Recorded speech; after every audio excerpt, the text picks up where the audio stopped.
I'd like to show you why knowing your why is the start of your journey.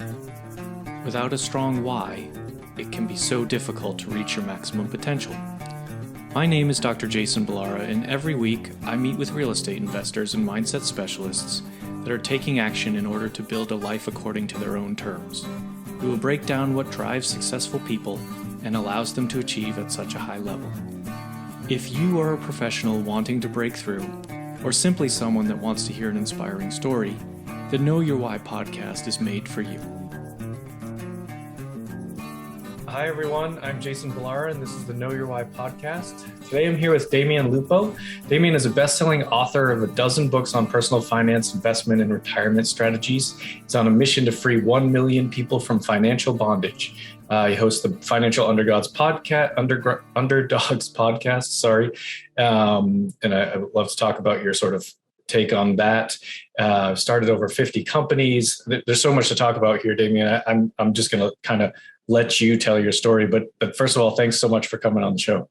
Yeah, it's great to be here, man. I'm looking forward to seeing what we unearth and uncover. You never know what's going to come out. Yeah, me too. Well, maybe you could start by just kind of giving us a little more detail on your background, and then we'll go ahead and figure out wherever it takes us. Sure. Background. I started out doing what everybody else did, like following the rules, and then I started breaking rules. And that started off with, I went to college and like a good boy or girl is supposed to do. And I went out there and the first time it didn't really quite fit. And so I tried working and then I went back to school and I ended up getting thrown out of school for starting a bookstore on campus. And that was just being an entrepreneur. And it was me being in my genius, which is a problem solver. And what I realized looking back is that's one of the most useful places we can be, wherever we're supposed to be, instead of where somebody thinks we should be or what our parents tell us we should do because it's the safe thing, or society says this is the right thing. We should be figuring out what are, like you talk about your why, like what is driving you, what's your purpose. And so I started out doing these different businesses and I mean, I had like a coupon cutting business in college. That was a great way to spend $500 for a kit and not really know what I was doing. Eventually I found real estate, and real estate was like an infomercial.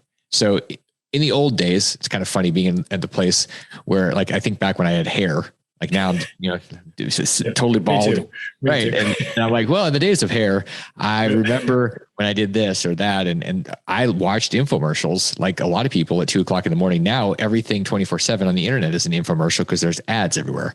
So I saw this thing and I said, that's cool. A real estate thing. So I flew out to Florida and went to a big seminar and bought everybody's tapes and actually listened to them, which, by the way, this is like something you should write down. Everybody that's listening, watching, you should absolutely listen to the tapes or CDs or audios you buy, and you should read the freaking books. Because a book that, if you have a book, I think Jim Rohn said this, a book, it doesn't matter. There's no difference between illiterate and not reading if you have a book that you haven't read. It's the same thing as being illiterate. So anyway, I'd listened to those books, but I decided to go and I just bought a rental property after reading Rich Dad, Poor Dad. And I was like, this is amazing. I'm going to do this. And so I just started doing that. And when I say that, I was buying some houses and I did that for a little while. 4 months in, I realized I was like 30 days from bankruptcy because I got excited and I found the juice. And the problem with finding the juice and not having an economic model is you can easily go bankrupt because there's this thing called the human experience where cash is required. Like, you're not going to will yourself into eating or having a roof. Like, you do get evicted. And then I went, oh man, I'm like really going to be a disastrous, bankrupt 23-year-old or whatever I was. And at that point I went and like listened to the tapes again and went and took action, and I bought 8 houses that month. And then from there, about 150 total. And that was very, very cool to go through that process. This was my first big win, became a multimillionaire. Thought I was all that and a slice of cheese or bread or whatever that saying is. And then 2008 showed me that I was not much of anything. And I had a $20 million portfolio that turned into -5 in 12 months. So I lost $25 million in a year and had to start over. And that's really where things started to become clear after I spent some time swimming in denial and did that whole thing and came on the other side and said, you know what, maybe there's something else than just making money, because that whole process didn't seem to work very well. And it was, and I asked some different questions and spent time getting help. And I think that was one of the biggest lessons, that when you go into a space where you think you know everything, you're about to have a reckoning. A train is going to drive over your face. And that's what happened to me. It had to start over. And as an entrepreneur does, we just get up and we go, okay, after we're in the timeout box for a little while, we say, I'm going to try it. I'm going to try something else. And maybe I'll try using some lessons I learned and have some rules, because our ego is the biggest dangerous tool that we have. It's also the greatest asset we have, because it'll drive us through everybody criticizing, people telling us that we're too stupid or crazy. I mean, I'm sure that Elon Musk's ego is a major factor in him literally bucking every trend and everything that people told him was stupid or crazy or not going to work. Yeah. So you have to really understand that. And I think going through a lot of stuff and melting down is a beautiful gift wrapped up in a lot of pain. Yeah. Yeah. 100%. I mean, so much there. And I think the funny thing, I mean, I think the whole theme, a large part of that there is that not following the trends, right? Like not doing what you're necessarily taught is the right thing to do. Not, you said you got kicked out of school for having a bookstore. Like Amazon started as a bookstore. Like there's just stuff that it's like you simple things that people just, they aren't the norm. And so people don't like it. And then, but then you realize, hey, wait a second, Amazon has changed the world. Like you brought up Elon Musk, like people are still saying stuff about Elon Musk, still saying like trying to be negative somehow about, a guy who's literally changed the world and continues to do so. And it's just, yeah, you're right. You've got to have a thick skin. You've got to have an ego to push through that, and continue to believe in yourself and believe in what you're trying to do. So I think that's actually really important message. Also, like what you said about, sort of the books, it's not enough just to buy the books or subscribe to the podcasts or all of that. Like you actually have to do something with it. So it starts with reading that book and listening and maybe taking some notes and maybe actually listening to those, people that are experts in the field and doing what they're suggesting. So, I mean, all very sort of powerful and important stuff. And I'm always interested in the people so I got, I guess, sort of lucky in the sense that I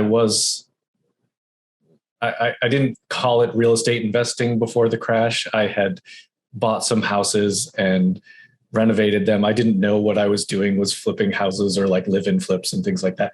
I had done that, but the timing was such that I actually like sold right before and then had some time afterwards before I kind of got back into it. So I was lucky enough to not get killed by it, but I know, anyone who was doing things at the scale that you were at that point, it really impacted them. So what lessons did you learn? I mean, I think there's, obviously this was driven a lot by bad lending and what, people just kind of letting people get over leverage. But what did you take away from that? What did it mean to you? Well, one of the things that I learned there was that you're not going to learn anything unless you take responsibility for everything. And that, I mean, really, truly everything. So I had a partner that at the time I thought it was his fault, but it was really my fault for even deciding to have that partnership. I mean, I'm not going to say that it was my fault that he was a bad person, or, I mean, when you're involved with somebody that's basically a criminal, that's on you for choosing that person to be in your life. And so that was part of it. I used to blame, I was blaming Bush and Obama and the Federal Reserve and everything. And when you shift away from blame into total self-responsibility, you have the ability to change something. It's like nothing can get in the way. And all of a sudden providence happens when you commit all these different things, these forces, this energy, the support shows up and helps drive you towards this thing. But that's only when you commit. And that's one of the biggest things people are missing. They're chasing all these shiny nuts like a bunch of drunk squirrels. And it doesn't really work out very well.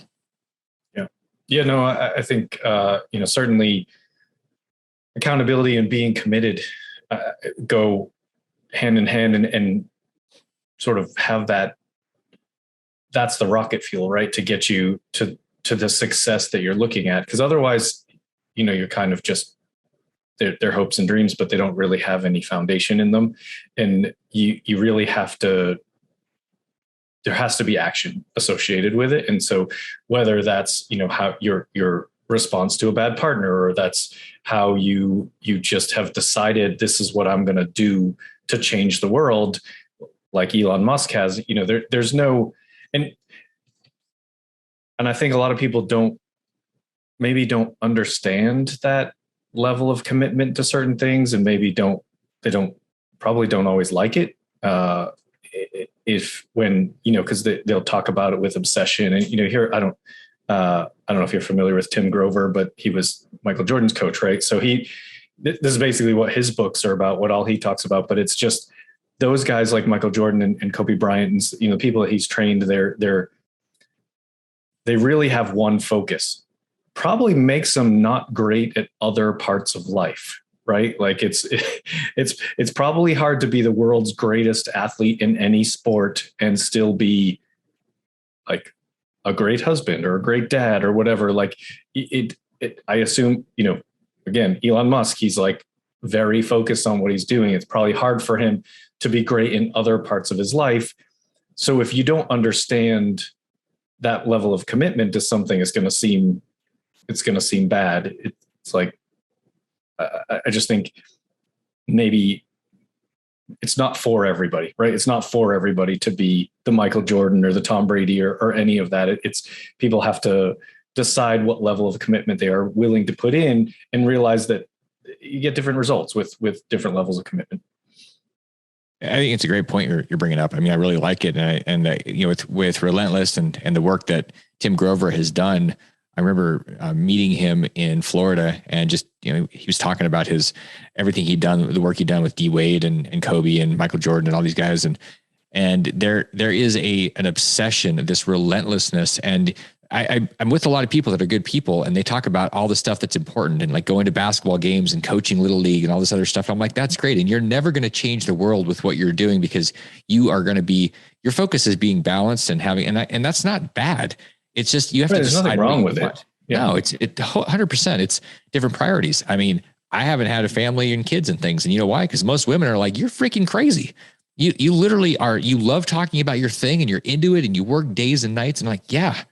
And that's for somebody, and it's not for most people. And if people try to force that, it really screws them up, because there's this friction. And until you know yourself, until you really know yourself, like that, I don't know if that was Aristotle or Socrates, but know thyself. Like, this is a big deal.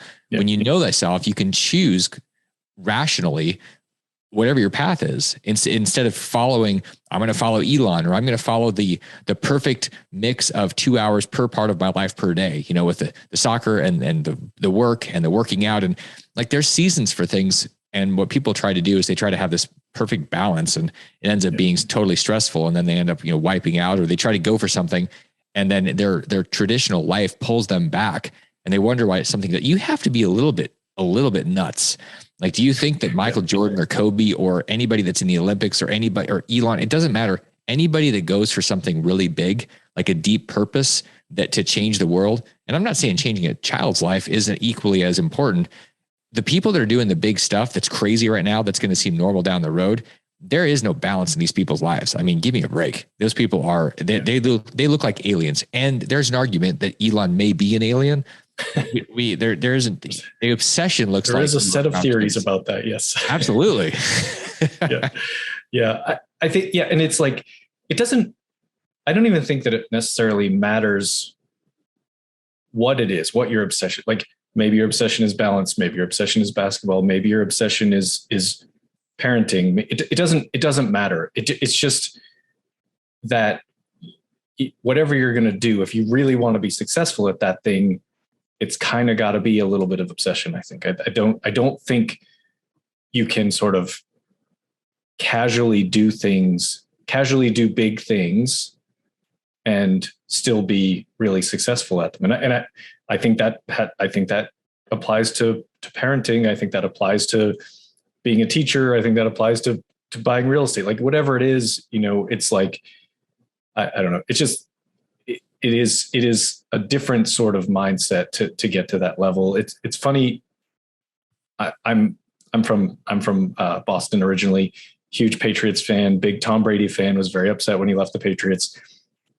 When he retired for all of 15 minutes, I was like, no, he can't retire. Like, he's not ready. Like, he's still the best quarterback in the league. Like, he can't retire yet. That is not going to fit.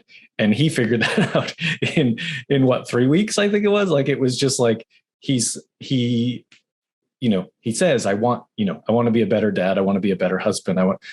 But he's still, you talked about seasons, like, he's still in the season of being the greatest of all time. Like, I don't know how guys walk away from that, right, without like a reason to do so. It just doesn't. And so I was like, there's no way he can't. He's coming back.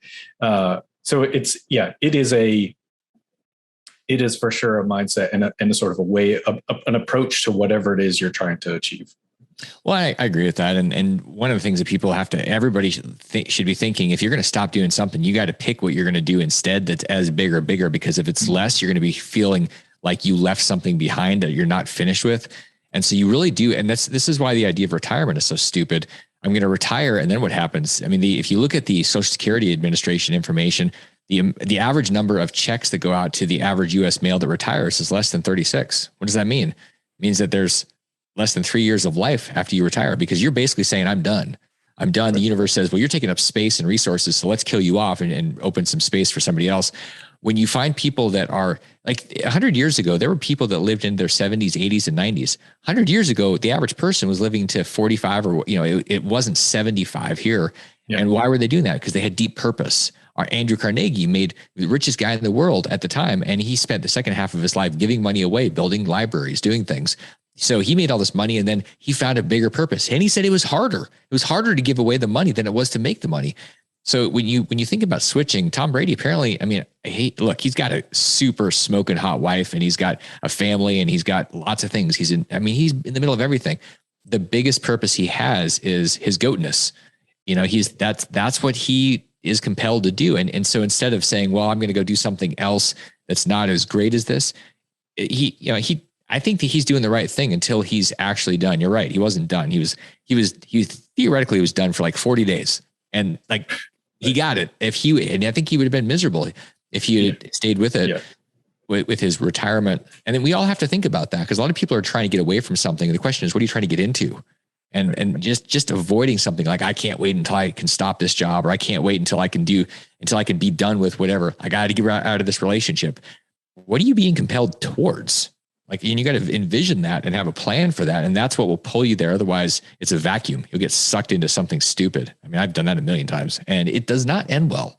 Yeah. Yeah. If you don't, especially when it's something that's driving you that big, like it is for him, or for, Michael Jordan, it's like those high level athletes, you hear all the time about how hard it is for them to, after they retire, right? Because they have devoted their lives to that purpose, and then they just stop. And the ones that don't come up with something else to pursue, that's a big problem for them. It's a big hole. They talk about the locker room, the teammates and the camaraderie, and sure, that's all true. But really, I think it's a hole where you had a driver and a purpose and a reason to, kind of push yourself every day. And then that just goes away. And I think it's very hard to flip that switch to something else if you haven't, sort of already thought it out. It was like, Kobe came out and became an Oscar winner. Like there are things that you got to replace it with.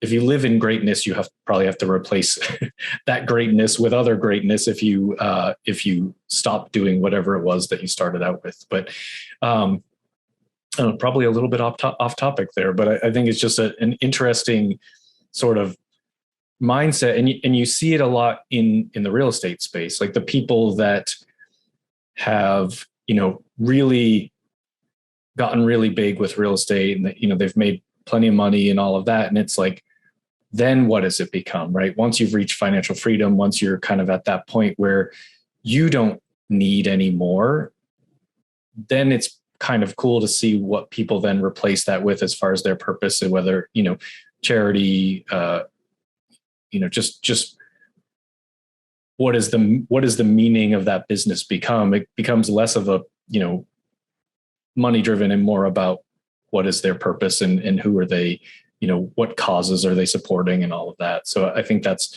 it is something that we see a lot, in the real estate space as well. Yep. 100%. Totally agree with that. Tell me a little bit about the eQRP. I maybe describe it to us, kind of tell us how you came across that, how you came up with it. Well, the eQRP is an enhanced qualified retirement plan. It's a way of building a 401k that's unique because it was created here. The eQRP company that I founded and run.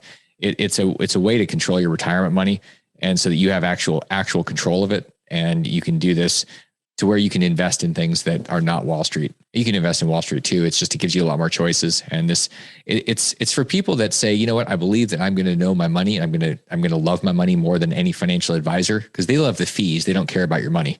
What they care about is getting their 1 or 2 or 3 or 4% and going golfing and having the AUM. And in reality, there's another option. And so when I created this years ago, I created a system so that people could take control of their IRAs and 401ks, and they could actually invest and take actual physical possession of things. They can choose whether they want to invest in real estate or private companies, small companies, startups, physical gold, Bitcoin. It gives people all these choices, even people that have companies that have 100 employees, where everybody gets the choice to invest in all the different things that are out there. Because the IRS didn't say you can't invest. What happened is Wall Street said, well, let's just tell people that here are the options. And they didn't really tell anybody. Why? Because it's about fees. Wall Street is a system. It's a juggernaut set up to rape and pillage and feed on the people. It's not meant for you to be financially free. All these yahoos on talk radio, like the Daves and the Susies, that say you should do these things and you should have an index fund, and that the guru from Fiji that says, hey, in my money book that's 1,000 pages, here's what you do. You go put your money with a financial advisor in a no-load fund. That's insane. Is that how he made his hundreds of millions of dollars? 100% no. So this gives you the ability to play in the level in the space with the pros, where you actually go out and you find assets, you pick them, you choose them, you hold them, you control them. And you can do that in a tax sheltered way, because one of the things that smart people do as well is they pay little or no taxes. How do they do that? They have great teams. So the eQRP is meant for people that are more engaged, that are active, that aren't just sitting on the sidelines. And sometimes I hear people saying, well, I'm really busy, so I need to be passive. I'm like, really? Are you married? And they go, yeah. And I go, well, how's your passive sex life? And they're like, what do you mean? I'm like, do you have passive sex? Because if you did, your spouse is either not going to want to hang out with you or going to leave you. And so you have to decide if you're actively engaging, because if you're passive, things go away. It's called entropy. If you don't put energy into something, whether it's money or sex, it doesn't make any difference. It will go away. It will degrade. It's a universal law. And so the eQRP is meant for people that are going to continue to put energy into their money, and they're going to care about it, and they're going to say it matters. That's the biggest shift. It's a mindset shift, and it's a tool that is unlike any other tool. There is no tool that gives you control and access and the ability to really design a future versus having a default life. And that's where most people are. Default life. They listen to somebody that says, just put your $100 or your $200 or your $500 away, put it into a mutual fund, and everything will work out. I guarantee you that's not true. The world has definitely changed. And if you were lucky enough to be born in 1940 and you put money away, you watch the biggest bull market in history run you along. We're in a place where we're going to have stagflation and inflation and problems that are not going to be, that aren't going to allow you to have the old thinking. You've got to reinvent your thinking. And that's what the eQRP has been all about. It's about taking control of your future and then saying, I'm going to be in the driver's seat. I'm not going to just wait and hope and smoke a bunch of hopium and maybe it'll work out. This is really about people saying, all right, you know what? My life, my choice, my decision, and I'm going to go do it. Yeah. Yeah. I've talked about it on the show before, but the traditional retirement path of IRAs and 401ks, really, it doesn't, now that I know more about it, certainly I don't consider myself an expert, but I know enough to know that it just doesn't make sense. It doesn't truly, I mean, I guess it's better than doing nothing, but it doesn't truly help you sort of excel or retire early or, live a very comfortable life when you do want to retire. And it's, not till you're 65. And as you said, it's like, if only 36 payments are going out on Social Security, that's indicative that retirement is maybe not the greatest thing that you can look forward to in life. So So how does it work? How do you qualify? I know, there's all kinds of different forms of, there's your traditional 401k that you get through the workplace. There's 401k, like solo 401ks, there's IRAs, there's SEP IRAs, there's all kinds of different ways to do these retirement things. And they all have specific rules associated with them as far as whether it's the amount of income you can make or how much you can contribute to it. So how does the eQRP work? What are the qualifiers for that, and how would someone get into it? Well, the thing about the eQRP that's interesting and unique is that it's built on really a community and a tribe and a team. So is there an answer for everybody that fits? And there's not, because it's custom built. And so most of what we see in finance and retirement, we see a lot of automation. We see bots, we see apps, we see companies that are trying to figure out how to get as many eyeballs as possible attached to some monthly residual income type of app. And then they get sent off to Goldman Sachs and it's sold. That's what the rockets of the world are out there doing. They're creating basically a commodity. And when you look at an eQRP, it's a customized build. It's basically a vehicle that we build. And so what does that mean? It's a vehicle where you can pay no taxes on your investing now or in the future ever. And so it gives you a lot of control. I mean, you can basically grow this thing as big as you want. Peter Thiel has a $5 billion Roth account. What that means is that he has $5 billion plus. He's almost 60. He'll never pay taxes on that money as it grows and as he takes it out the rest of his life. So this is set up to where it doesn't matter how much money you make. It doesn't matter whether you're a doctor or a butcher, a baker, candlestick maker. It doesn't make any difference what you're doing. There's a way for you to use this tool, and it could be from money that you have from an old job, could be new money. Like say you had a IRA or a 401k from an old job and you wanted to roll that over, you want to control that. You could use that and push that into an eQRP. If you were making money as an Uber driver, or you have a little hustle, a business, or you're making some money doing almost anything, you could put that into your eQRP. We have people that are putting hundreds of thousands of dollars per year into their eQRP, and they're basically taking all the money that they're making and paying no taxes. Like there's all these different strategies. And so it's very customized. The thing that people should really take away is that this is about figuring out what's best for you, because I don't know what's best for you. People on my team are going to do, we do discovery sessions, we do strategy. And what I see in the marketplace is people saying, look at my little hammer. You are a nail. Just trust us. You are a nail.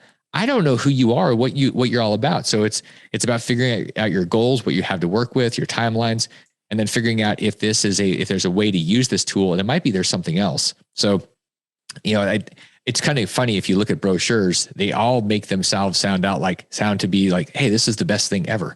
You should definitely do this. The eQRP may be the greatest tool you've ever seen. And it may be a tool where you're like, you know what, this is probably not for me. We've had people as young as 2 and as old as 85 start their eQRPs. Why do they do that? Because it's an appropriate tool for them. The 2-year-old didn't know this. It was obviously their parents. Right. But like people use the tool and they invest. One of the things that everybody should know is a lot of people in today's world in America are using IRAs incorrectly. They're using IRAs to invest in real estate, which can trigger UBIT tax. So if you've got IRAs that are investing in a syndication or a house you're flipping and you took out some hard money, it doesn't matter. You're going to have a taxable event. That's one big problem. And last fall, checkbook IRAs where people had control, they had an LLC inside of them, those are illegal. You cannot use those without being disqualified these days. And that was because the US tax court changed the rules. So what does that all mean? You're like, oh my God, this is information overload. What this means is that it's important for you to have a team. And I did a podcast recently where I talked about how expensive it is to be cheap. And I've seen more people saying, and I'm guilty of this in the past, and I do it now sometimes. And I'm like, oh man, stupid. I'm so cheap. But the idea of, hey, I'm smart enough to do my own taxes, to be my own lawyer, to do all these things. That's where people go, I'll use Google and figure out my tax strategy for retirement planning. That is single-handedly the dumbest thing you can do. What you should do is do research and have a team. And so I unfortunately see a lot of people I'll give you an example. One guy said, I don't want to have you guys fill out a form. It's $300.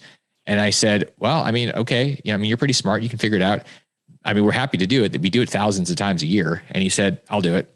So he did it. And then he sent me a message a few weeks ago and he said, I just got a letter from the IRS. They said I did my form wrong and I can see what I did wrong. And it's a $61,000 penalty. And I was like, yeah, you dumb. You being cheap is a very expensive lesson. He goes, I got the lesson.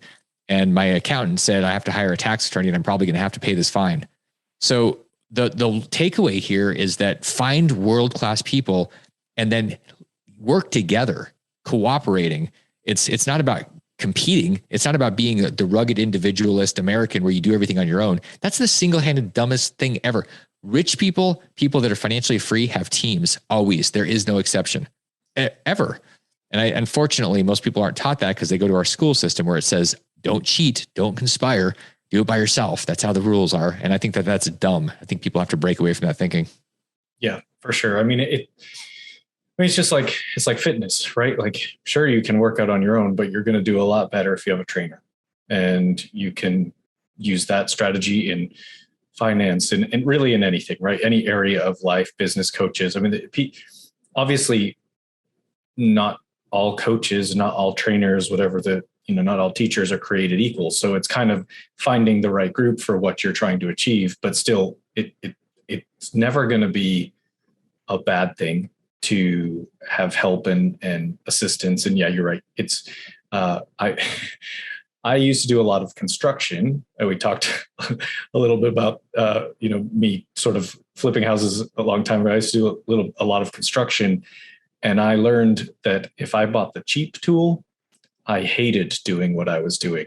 But if I bought the right tool, it was great. It was successful. And it's like the difference between a cheap sort of off the shelf tile saw versus one you would get from, a real tile store, that it's not even comparable. So it's a lesson that I think could be applied to all of life. Sounds like for that guy, it's an extremely expensive lesson that I would hate to have learned.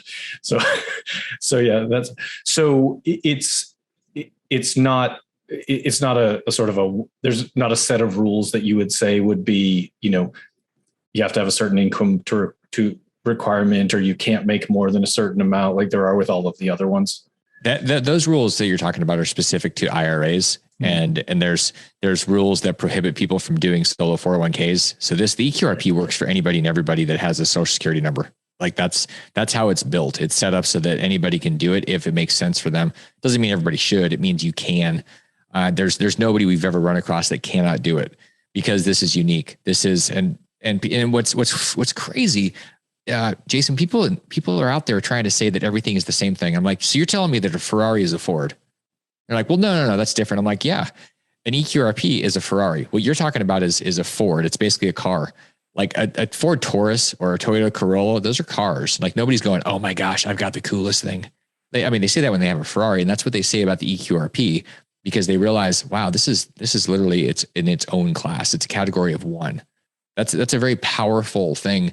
That tool gives people control. It gives them power. And it's funny because who are the raving fans? Are people raving fans about IRAs or solo 401ks? No.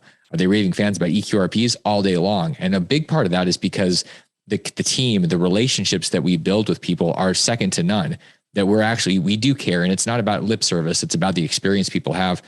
People see that and they feel it. And it's been happening for years. And it's very unusual. And so I think anytime I can find a company where there's people and the people actually care about me, I'm not going anywhere, man. In fact, I'm telling everybody. And so we take action every day to show people we care. It's not about telling people we care. It's about showing them.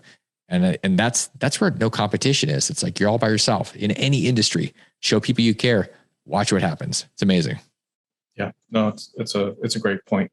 So the idea would be that if someone wanted to check it out, it's really going to be sort of self-structured or structured to that particular individual. It's not like we can put out some guidelines or something like that. It's more of your company will construct it based on that person's needs and everything, all of the factors that go into it. Yeah, I mean, this replaces IRAs, SEP IRAs, 401ks, safe harbor 401ks. It replaces any and all of those and consolidates them, so you have one retirement plan that literally works for you for anything you want to do. And so it gives you the most options, the most control, the most ability to put money in, and it has the least amount of restrictions. So and then we build it around your situation, whether you're by yourself, whether you have spouse, kids, employees, whatever it is, whether you're working overseas. Like there's a million X factors. I always love when somebody says, oh no, you should do this. I'm like, you didn't even ask me anything about myself. How would you know what I should do? You don't know anything yet. So it's more the questions. And then we figure out should you do this? Because anybody can. but there's a big difference. I look back when I was doing all my stuff in the 2000s, there were many things that were, I said, you know what, how can I do this? I listened to Robert Kiyosaki say, stop telling people and yourself you can't afford it. Ask how you can. So I was asking, how can I for everything? And then I did some really dumb things, and I realized I should have been also asking or should I do this, not just how can I? Right. And that's the biggest question. Should I be doing this? Because look, you can figure out how to do something, almost anything. But whether you should or shouldn't, that's more of like the vision and the compass that drives you in your North Star. That's more important. Right. And so, but people could, if they have these other retirement vehicles, they can like roll them over into eQRP. In fact, most people will roll almost everything over. You can't roll a Roth IRA over or an inherited IRA. Those two things are basically stuck. Pretty much anything else you can roll over or convert. So, if you're sitting there and you're like, well, I'm at a company, we've got 20 employees, we can convert that. So everybody gets power. You pay less fees because there's no Wall Street juggernaut just destroying you. There's a lot of options. People just aren't told about these things, and why? Because the Wall Streets and the big institutions want to give you one story and one choice that makes them rich. They don't want to tell you the truth. I don't care whether it's pharma or banking or Wall Street. They all have an objective, and it's to get more of your resources and assets and more of your sweat and blood out of you and into their pocket. Yeah, no, I believe there's a lot of fees to be made if you're managing a huge amount of money. I can see the draw there. Well, Damion, let's shift gears a little bit, and I'll go ahead and kind of ask you the questions that I ask each guest. The first one is based on the name of the show being Know Your Why. But so Damion, what is your why? What drives you at these levels of success? What keeps you pushing you forward? So the mission that came up a number of years ago after everything melted down, I started over, and this really got very clear after my dad passed away, and it was right before he passed away. We were having a conversation. I knew he had a matter of weeks being where he was at with cancer. And he said, I remember when he found out he was stage 4, and I flew up to Alaska, and he looked at me and we were talking, and he just kind of randomly said, there were so many things that I wanted to do. And I went, wow. I mean, like, what do you do with that? That's regret. Yeah. It's being seared and tattooed onto my heart. I'm going, all right, that's a warning shot across the bow of my life. What do you do? And what I realized is that he had never really understood money. And so he didn't have these choices. He lived in fear. He didn't do the things that he wanted to do. He gave up because he didn't feel like he had the ability to. And so the mission I have is to free 1 million people from that financial bondage, from those shackles that keep people stuck to the anxiety or the hesitancy around living however they want to live. Once people become financially free, it opens them up to really living. And a lot of times people, if you're stuck and you're struggling and all you're thinking about is survival, it's a very low frequency. It's very low energy. When you stop thinking about survival and you can move to a different thing, all of a sudden it's like, oh, look at all these ways that I can do things for other people. I can make the world better. 1 million people financially free will change the world. It will create peace. We won't be sitting here thinking about, is there another world war happening? When people are financially free, they're not in survival mode. And there's so much energy that goes into creation when people are away from survival and into a different space of creation. That's the mission. In a way, it's a mission for world peace based on people becoming financially free. Well, it's a lofty goal, but I think it's very valid. I mean, I think that's the trick, right? Aiming high and then becoming, like we talked at the beginning, sort of becoming obsessed with that mission. I think you're right. I think if people are financially free, it takes away a lot of that, kind of strife between us, right? There aren't those separations between class and all of that stuff that just makes people fight for virtually no reason. So I think it's a great one. Second question, tell us something about yourself that maybe isn't common knowledge, special skill, hobby, something that maybe not everybody knows about you. I have a skill to make skydiving the most dangerous sport on the planet. And I tell you that because I jumped 3 times and had 3 accidents, including having my chute fail on the third one. So I got to use the reserve chute and almost died. Pulling your reserve chute when you're less than 1,000 feet up in the air, when you can hear people on the ground, is incredibly weird. because you go into a space of certainty around death and life is over, and it's very, very odd. What's even crazier is doing a fourth jump after 2 jumps that I had arms mangled and messed up, and then the third jump with a failed chute. The wildest thing about the fourth chute is everything went fine except the space shuttle exploded over me. And this is back in 2003 when the Columbia went and blew apart in Arizona, Texas, and Louisiana. I was jumping under it. So that's a very strange series of events. And one of the things I learned from that was when the universe starts tapping on you, freaking pay attention, because maybe don't events, skydive anymore. No, I don't skydive. Like the next time, like we're going to watch Putin launch a nuclear missile. And I mean, I think we just have to be really conscious that the universe is giving us feedback all the time. It's giving us warnings and it's giving us encouragement. If we're awake, if we're conscious, then we understand, oh, okay, we're heading in the right direction. Or, hey, maybe this is not the right direction. When we don't listen, we get bigger feedback. We get stronger feedback. We get more painful feedback. So that's, I mean, it took the space shuttle and I get it. I don't skydive anymore. Yeah. Okay, that's it for me. Seems like there were enough warning signs that maybe that's not the way to go. Mm-hmm. That's crazy. When people hear this and they want to reach out to you, what's the best way to get a hold of you?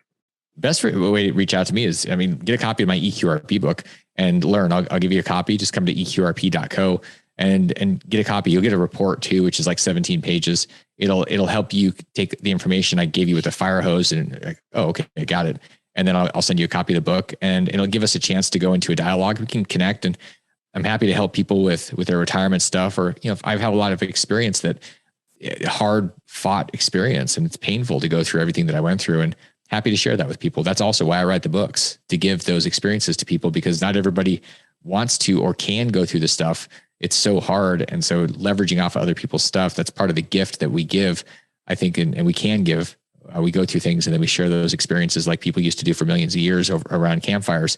Today it's books. And so that's my gift to people. And I'd love people to go to eqrp.co and get a copy of the book and start the connection. Awesome. We'll definitely put that in the show notes.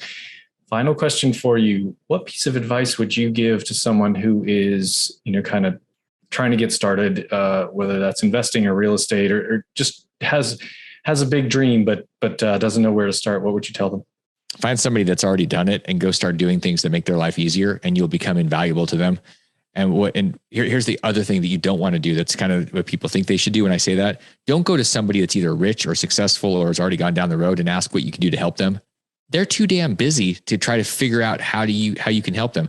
Go watch and figure out, and it could be anything. It could be like, hey, you know what? They need an assistant to go do something. They need to figure out how to bring them deals, go mow their lawn. It doesn't really matter. Get creative, start finding things. And there's a law of reciprocity. Like I've said this for years, and it's amazing to me.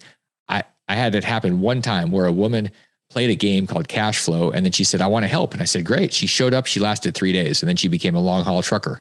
So I don't know if that, whatever that was, that's how you can accelerate your learning. And then I've seen a friend of mine, I went out and he showed up and he started helping a guy and he became a partner. And then he did this while he was in college. And then I think he's 24, 25, and he's a multimillionaire because he happened to own a little piece of these mini storage places. And when they sold those things off in the last year and a half, he ended up making a ton of money. And it was because he showed up and he started doing the work. The mistake people make is they say, well, wait, let me go and get some heat out of that fire and then I'll put some wood into it. That's not how it works. You go grow the tree, then you harvest the tree, then you dry it out, and then you go in there and you put it in the fire, then you light it. And you got to do all that work up front. And there's no guarantees, because maybe it's really wet wood and you're really cold. The bottom line is people are trying to get the benefit before they put the work in. And that's not how the universe works. Think about a field with you got to seed it and water it and everything else. People are like, no, I just want to eat. Like, that's not how it works. Go ask God. He'll tell you. I mean, I'm serious. Like, this is a rule. And when you understand the rules, you can say, oh, okay, you know what? This isn't even overly complicated. It just requires me to follow those rules. Yeah, no, 100%. You gotta, you should approach probably, I guess, every situation with you're going to give to receive, and probably give more than you receive. And then eventually it'll sort of flip that ratio. But yeah, you need to go into it with putting in the work and not expect that person that has already put in all the work is just going to give you the keys to the kingdom for free. It just doesn't really work that way. So great advice. Listen, thank you so much for coming on the show. Thank you for your time. I think it's been a great conversation, and I really appreciate having you. Glad to be here, and I look forward to circling back and seeing what we can do in the world together. Yeah, absolutely. All right. Well, with that, we will sign out. Have a great day, everyone. I'd like to show you why knowing your why is the start of your journey. Without a strong why, it can be so difficult to reach your maximum potential. My name is Dr. Jason Balara, and every week I meet with real estate investors and mindset specialists that are taking action in order to build a life according to their own terms. We will break down what drives successful people and allows them to achieve at such a high level. If you are a professional wanting to break through, or simply someone that wants to hear an inspiring story, the Know Your Why podcast is made for you.